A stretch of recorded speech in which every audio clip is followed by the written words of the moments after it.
So, so greetings, and in today's lecture, we will be dealing about the other part of the SAG calculation. Okay.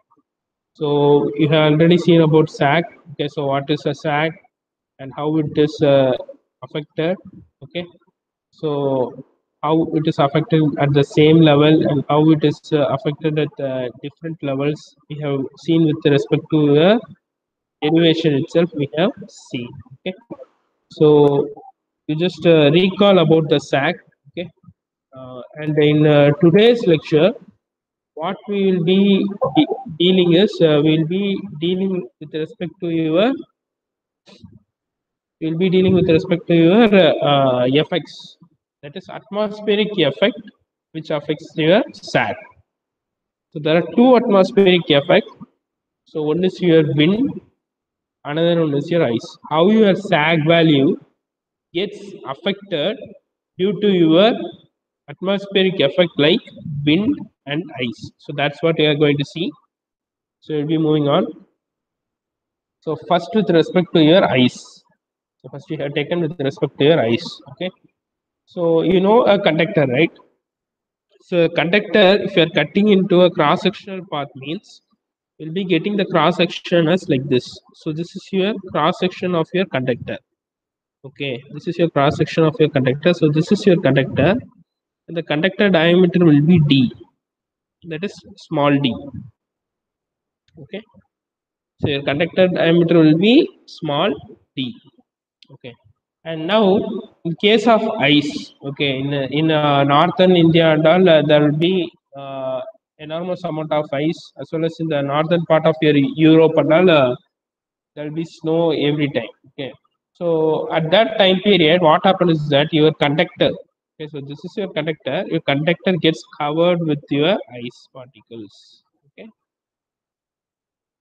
so what happens when the conductor gets covered by your ice particles? Okay, how it affects your sag? Okay, so this is your uh, tower, two transmission tower. For example, you can take at the same level.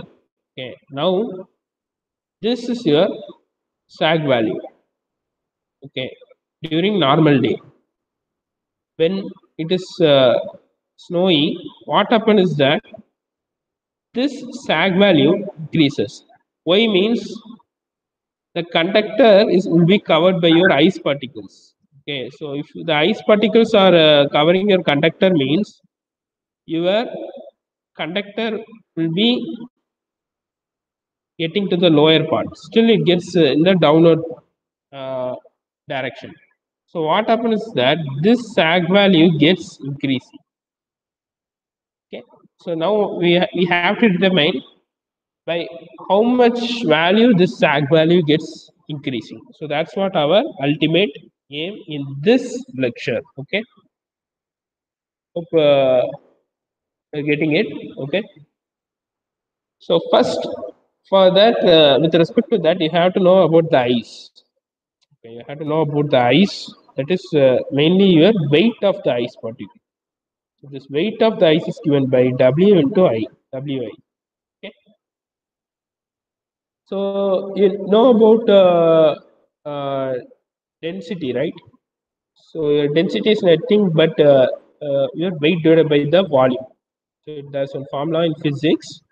So as per that, so your weight of the ice is equal to your density into the volume of ice for per unit length.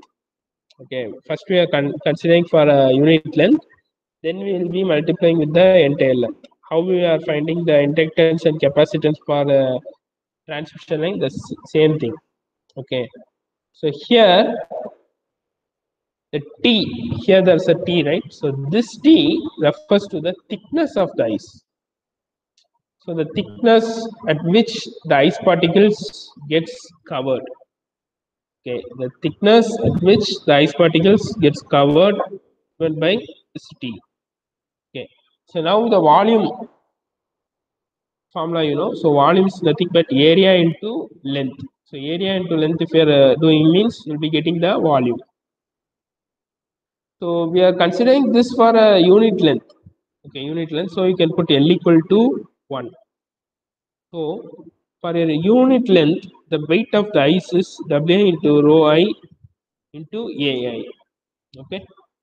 So now you have to determine the area of the ice particle. So this area, this shaded portion area, you have to find. For that, what you have to do is you have to find the entire area. You have to find the entire area and subtract this with the inner area. So you'll be getting the area of this circle, right?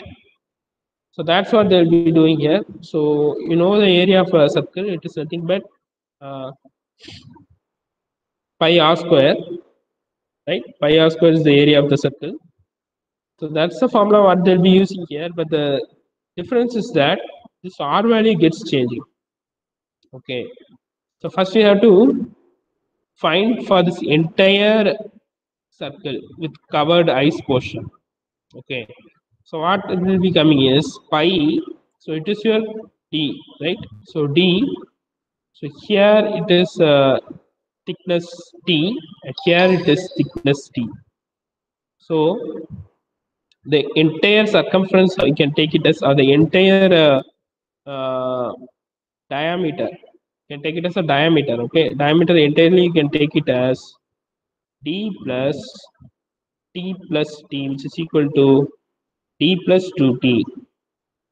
Okay, so this is the entire circumference. Okay, so for that you'll be getting pi by 4 d plus 2t the whole square. So here this 4 where it, by how it comes means, so for the area of circle you have to consider only your radius. Okay, with respect to your radius, what you have to do is here it will be divided by 2. Okay, it is divided by 2, right? So there will be square. So if you're taking the square of the 2 means you'll be getting the 4. Okay, so like that only this term will be coming. So minus of this area, minus of this area, which is nothing but pi by 4 into d square. Okay, so that's what here they go. Total area minus area of the conductor. So after that, you have to take the pi by 4 as a common. You have to apply a plus b the whole square formula, and you'll be getting this minus d square be cancelled out. Minus d square gets cancelled out, and you'll be getting there'll be 4 will be coming out. The 4 you have to take common. And the 4 gets cancelled, and you'll be getting the final as wi into rho I into pi t plus d. So this is with respect to the weight of the ice. Okay, this is with respect to the weight of the ice. Now we have to apply this weight of the ice in the sag formula. So you know the sag formula is equal to w t square, sorry, l square by 8 t naught. Okay, so this you know. So this is a normal sag formula. So this w you have to consider for the conductor weight. So this is your conductor weight as well as your weight of the ice. So first in terms of the problem, you have to find this one. After that, you have to put over here. Okay. So moving on to the next part, effect of ice and wind. So here, both the things you have to consider. Ice also you have to consider, and you have to consider your wind also. Okay. So here the main difference what you will be getting is that your force which is acting over the conductor will be differing. Okay. So here the same thing is covered by the ice particle. So it is covered by the ice particle, and this one you can take it as your d followed by your t. And you already know the weight, how it acts means. So for example, over here the wind is acting in this direction. It is your conductor, the wind is acting in this direction. So what happens is that there will be a force, extra force over the conductor. Okay. So how this force acting? Already the force which is acting on the conductor is downward. So that's what here they have given. This is the force with respect to the gravitational force. Okay. So if the gravitational force acts means it will be mainly based upon the weight. Okay. So the weight what we will be considering is weight of the conductor as well as the weight of the ice particles. Okay. So both the things you will be considering. After that, there will be another one force which is acting in a horizontal manner. Okay. So the resultant of these two forces, what will be getting this Ft. Okay, this Ft is nothing but the resultant of these two things. So the final sag value will be the combination of the parameter this Ft. That is the resultant force, or it is also called as slant slag. Okay, so in one word they might be asking what is slant slag. So you have to know about this. Okay, so for this slant slag, they will be applying the parallelogram law of forces. So you'll be getting root of W plus Wi the whole square plus Fw the whole square. Okay. So now we have to apply this slant slag value. Okay. Slant slag value be Ft into L square by 8T naught. So in terms of the wind and ice, the only change occurs at the sag value. So for the ice alone, if it is acting, means your weight alone will be differing. At the same time, with respect to your wind also, wind is also affecting your conductor, means you have to consider for the Ft. That is another force also you have to consider. Okay. So this in generally they'll be asking some 8 marks for these questions. So surely you can expect problems. Problems you can expect. Okay. So they'll be asking give the expression for sag when transmission line is covered with thick layer of ice, or when it is exposed to the wind of high pressure. Okay. So this is what with respect to your lecture 3.